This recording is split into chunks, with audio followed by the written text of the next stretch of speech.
Good morning, YouTube. Coming to you from guess where? New York. Yes, I love hats, so it seems that I've been picking one up in all the states. My video is twofold. How my family reacted when I told them that I was coming into trucking, and probably the big one right now is I'm lying to my family. So, little history. I am divorced, but I'm in a relationship now. His name is Chris. I have two adult sons who are unmarried, but in relationships and live on their own. And my father passed away over 20 years ago. My mother is still alive, and she's in her 80s, and I'm the youngest of 5 children. So that's pretty much the family that I speak of in this video. So after I had done a lot of soul searching, I decided to first have the conversation with Chris. And I was very emotional because I think I knew more about what I was getting into, the sacrifice that I was going to make, and the sacrifice that our relationship would make with this change. I mean, not just for training and schooling. I mean, I was going to be over the road. So, by the end of the night, it was like one of those really good movies that you go to where you're sort of laughing, crying. A, I was relieved that he was so supportive. B, I was excited to finally follow my dream. And C, I felt really comfortable that we were going into this together. And then I told my sons, and I think I've said this in other videos, but my sons thought I was having a midlife crisis. They've always known me to be the corporate mom, the one that does public speaking, the one that goes to client meetings, travels a lot, consummate professional, suits, all of that. And I think their idea of the trucking world and my world coming together was just like, this isn't going to work. And I had told them it was a dream from when I was a child. And then they started sharing memories like, yeah, Mom, you always wanted to drive the big truck when we would move, or you always wanted to drive the RV. And so, like, flashbacks of their younger years came back, and they're like, oh yeah, I could see this. Now they're still fearful of my safety, but they support my new direction, if you will. As far as my family beyond that, I had told my sister, who is 2 years my senior, and probably the closest to me, and she didn't get it at all. Like, why would you? What are you doing? What are you thinking? Why would you want to? It's so dangerous. You're a female. What about Chris? What about the boys? So I went through this whole series of, questions and interrogation from her. And I think, now she finally has a better comfort level, but it's still scary for her to think that I'm out here. My other siblings, I really didn't tell directly. They kind of found out through the grapevine. And then my mom is such a sweetheart. She's in her 80s, and in the last 10 years has really sort of changed because of some health issues. She had a car accident that was pretty bad.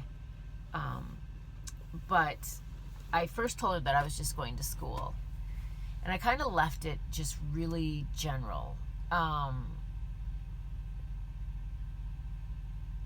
I didn't I don't remember telling her like I was going to pursue a certain degree or something like that. I just said, I'm going back to school. I'm just trying to figure things out.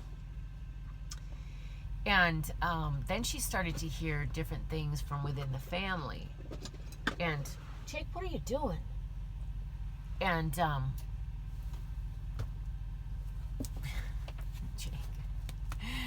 Jakey buddy. And so she'd start to ask questions like, you're driving a truck? And be like, oh, yeah. And she's like, well, what? I thought you were going to school. I am going to school. Well, how are you driving a truck? Oh, well, I'm going to school to drive a truck. Well, that doesn't make sense. And I said, well, I'm going to be an over-the-road truck driver. Well, you can't do that. Yes, I can, Mom, and I'm going to. So anyway, so I kind of left it at that, and then now every time I talk to my mother, she's so sweet, but she doesn't clearly understand, and she will ask me every single time, no matter if I talked to her 5 minutes ago or yesterday or last week, she will say, so do you still like it? And my response to my mom is always the same. Yes, Mom, I didn't take a weekend pottery course. I made a decision to change directions in my life. Jake. And I said, I know you didn't know about it as a child, when I was a child, but I'm finally doing what I want to do. So, yeah. Now the lying part.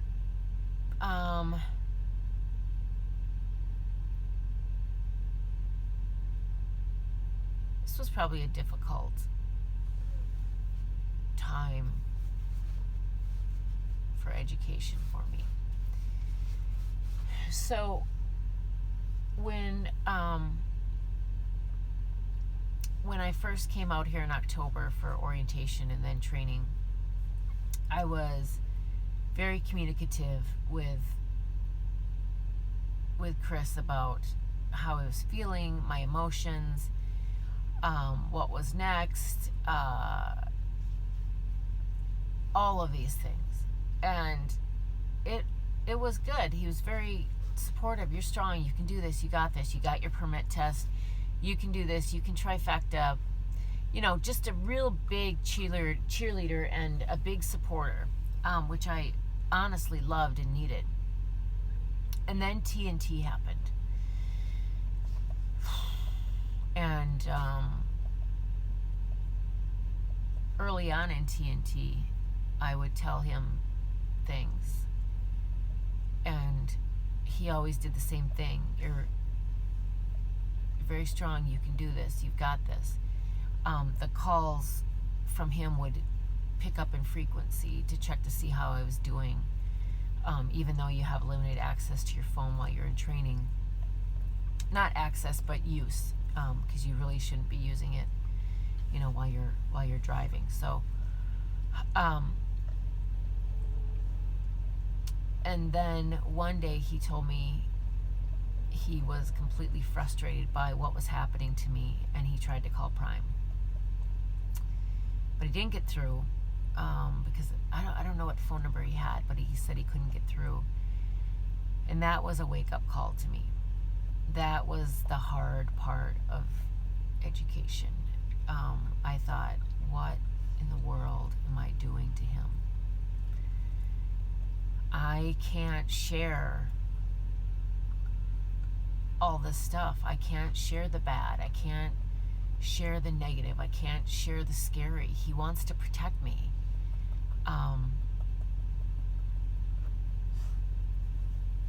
So I started withholding information from my family. I started lying, to a degree. I was never in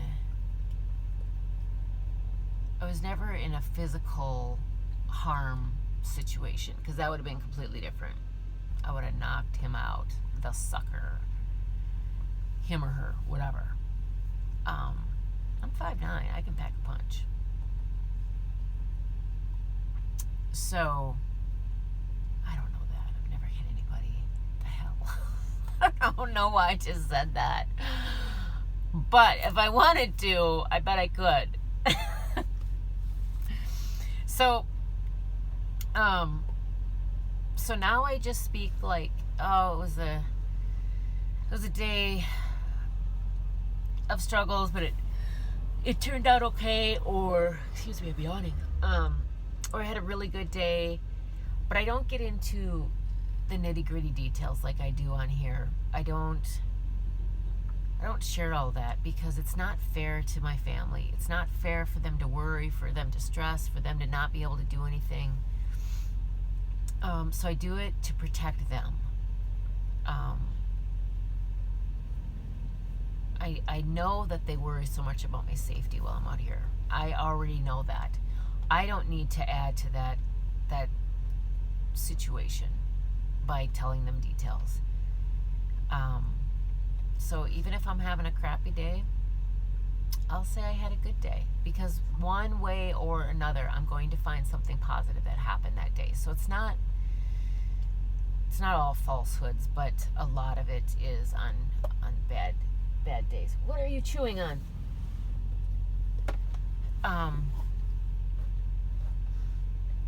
And I think that's a decision you have to make, like, how much do you want to share about what you're going through out here? And who can you share it with?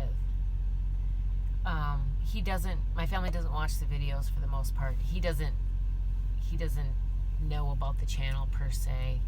I've mentioned it to him in passing, but I just really downplay it.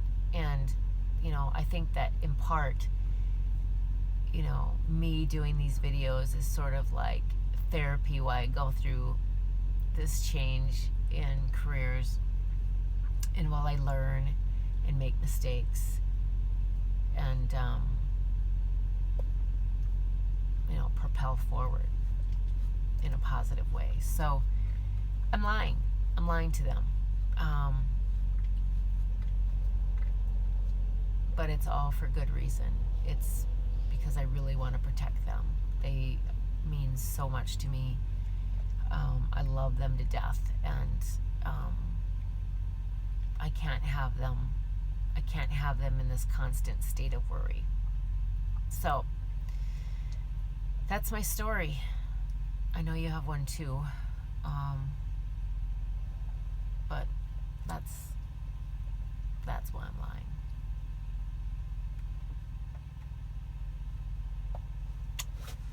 Not an easy thing to swallow when you say it out loud. But when I think about it, it's the best medicine for us all. So, all right, everybody, have a good day. I'm heading from New York to Tennessee, trying to stay ahead of this wintry mix snowstorm that's coming in from the west, but it's all dependent on appointment times and being loaded. So we'll see what I can do. All right, take care. Bye.